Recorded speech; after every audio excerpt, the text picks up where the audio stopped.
Hello అండి. సరదాగా ఒక మంచి కథను చెప్పుకుందాం. ఒక గ్రామంలో ఒక యువకుడు ఉండేవాడు. అతడు తెలివి తక్కువవాడు కావడం వల్ల అందరూ అతన్ని చూసి తెలివి తక్కువ వాడని పిలుస్తూ అతడిని ఎగతాళి చేస్తూ ఉండేవారు. వాడికి ఆ మాటలు బాధగా ఉండేది. ఎలాగైనా అందరి చేత తాను కూడా తెలివైనవాడు అని అనిపించుకోవాలని అనుకునేవాడు. ఆ ఊరి కొండ మీద సోది చెప్పే ఒక ముసలావిడ ఉండేది. ఆవిడ తెలివికి మందు ఇస్తుందని అందరూ చెప్పుకునేవాళ్ళు. ఊరిలోని వాళ్ళందరూ ఆ కుర్రవాణ్ణి చూసి ఇలా మందమతిలాగా ఉండకపోతే ఆ ముసలావిడ వద్దకు వెళ్ళి కాస్త తెలివైనా తెచ్చుకోరాదా అని అనసాగారు. వాడు కూడా తెలివైనవాడు అవ్వాలనుకుంటున్నాడు కాబట్టి ఈ మాటలు సబబుగానే అనిపించి తన తల్లి వద్దకు వెళ్ళి తాను కొండ మీద సోది చెప్పే ముసలావిడ వద్దకు వెళ్ళి తెలివికి మందు తెచ్చుకుంటానని అంటాడు. దానికి ఆవిడ, అలాగే వెళ్ళిరా బాబు. అయితే ఆ ముసలావిడ చాలా గడుసు మనిషి అని విన్నాను. నువ్వు ఏదేదో మాట్లాడక మర్యాదగా మాట్లాడి జాగ్రత్తగా పనిని ముగించుకునిరా అని చెబుతుంది. సరేనంటూ ఆ యువకుడు కొండ మీదకెక్కి అక్కడ ముసలావిడను కలుసుకుంటాడు.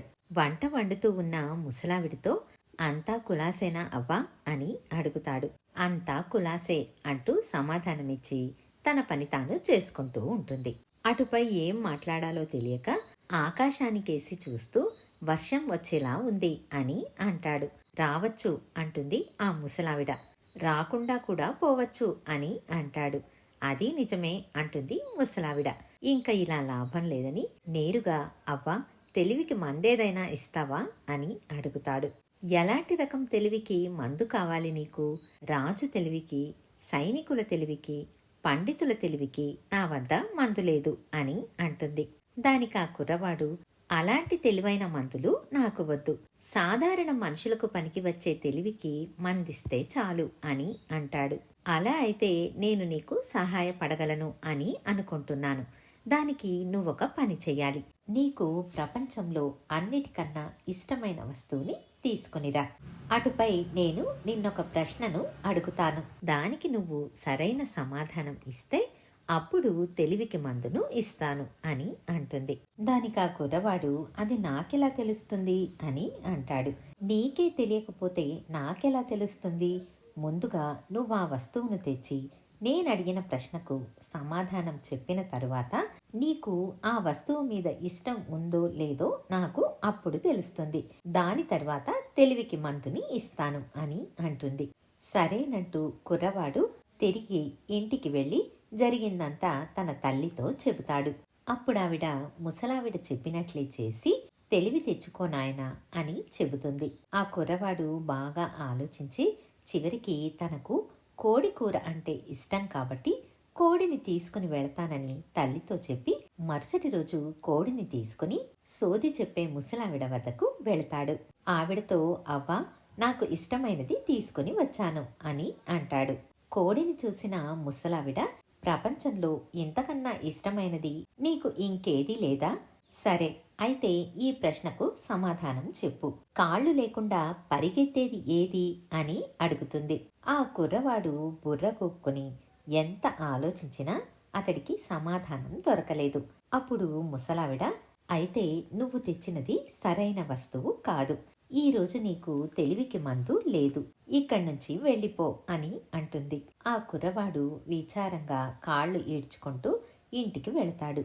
ఇంటికి వెళ్ళి తల్లిని చూడగానే తల బాదుకుంటూ, తప్పు చేశానమ్మా. నాకు అందరికంటే ఇష్టమైనది నువ్వే.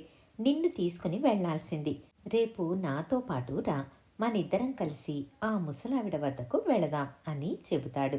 అనుకున్నట్లుగానే మరుసటి రోజు తల్లిని తీసుకుని ముసలావిడి వద్దకు వెళ్ళి, ఈరోజు నిజంగానే నాకు ఇష్టమైనది తెచ్చాను. ఇదిగో మా అమ్మ అని చూపిస్తాడు. దానికి ముసలావిడ, అదేదో ఇప్పుడే చూస్తాను. ముందు ఈ ప్రశ్నకు సమాధానం చెప్పు. బంగారం కాకపోయినా పచ్చగా ఉండి ప్రకాశించేది ఏది అని అడుగుతుంది. ఈసారి కూడా ఆ కుర్రవాడికి ఎంత ఆలోచించినా సమాధానం దొరకలేదు. చూసావా, ఈసారి కూడా నువ్వు నీకిష్టమైనది తీసుకుని రాలేదు. చూస్తుంటే నువ్వు నేననుకున్న దానికన్నా తెలివి తక్కువ వాడిలాగా ఉన్నావు అని అంటుంది. అదే మరి అని చెప్పి కుర్రవాడు తన తల్లిని వెంట పెట్టుకుని కొండ దిగసాగాడు. దారిలో వాళ్లకు ఒక పిల్ల కనిపిస్తుంది. ఆ పిల్ల కుర్రవాడితో, ఏంటి నీ బాధ, ఎందుకలా డీలా పడి ఉన్నావు అని అడుగుతుంది. జరిగిందంతా వివరిస్తాడు ఆ కుర్రవాడు. అంతా విన్నా ఆ పిల్ల, అయ్యో పాపం, నీకు సహాయం చేసేవాళ్లే లేరా, అయితే నన్ను పెళ్లి చేసుకో, నిన్ను నేను కనిపెట్టుకుని ఉంటాను అని అంటుంది. ఇద్దరు పెళ్లి చేసుకున్నారు. ఆ పిల్ల ఇల్లంతా చక్కబెట్టి వంట చేసి సంసారాన్ని సాగించసాగింది. ఇలా కొన్ని రోజులు గడిచాక ఆ కుర్రవాడు ఎంతో సంతోషపడిపోతూ ఒకరోజు భార్యతో, ఈ లోకంలో నాకు అందరికంటే నువ్వంటేనే ఇష్టం.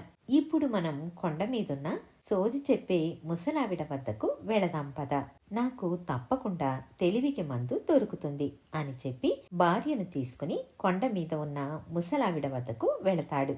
అవ్వా, ప్రపంచంలోకెల్లా నాకెక్కువ ఇష్టమైన మనిషిని తీసుకుని వచ్చాను అని అంటాడు. దానికి ఆ ముసలావిడ, ఓ అలాగా, అయితే కాళ్ళు లేకుండా పరిగెత్తేదేంటో చెప్పు చూద్దాం అని అడుగుతుంది. భార్య తన చెవిలో సమాధానం చెప్పగానే, కాళ్ళు లేకుండా పరిగెత్తేది నీళ్లు అని చెబుతాడు. బంగారం కాకపోయినా పచ్చగా ఉండి ప్రకాశించేది ఏది అని రెండవ ప్రశ్నను అడుగుతుంది. దానికి కూడా సమాధానం భార్య తన చెవిలో రహస్యంగా చెప్పిన తరువాత సూర్యుడు అని సమాధానం ఇస్తాడు. ఇది విన్న ముసలావిడ, అయితే ఇంకే, తెలివికి మందు సంపాదించావు అని అంటుంది. ఎక్కడుంది, ఏది అని ఆత్రంగా అడుగుతాడు. దానికి ముసలావిడ, నీ భార్య తలకాయలో ఉంది. మందమతికి మందేమిటంటే తెలివైన భార్యే. నీకు అటువంటి తెలివైన భార్య దొరికింది, ఇక వెళ్ళు అని చెబుతుంది. భార్యాభర్తలు ఇద్దరు కొండ దిగి ఇంటికి వెళ్ళిపోతారు. ఇదండి కథ. మళ్ళీ మరొక మంచి కథతో మీ ముందుంటాను. ధన్యవాదాలు.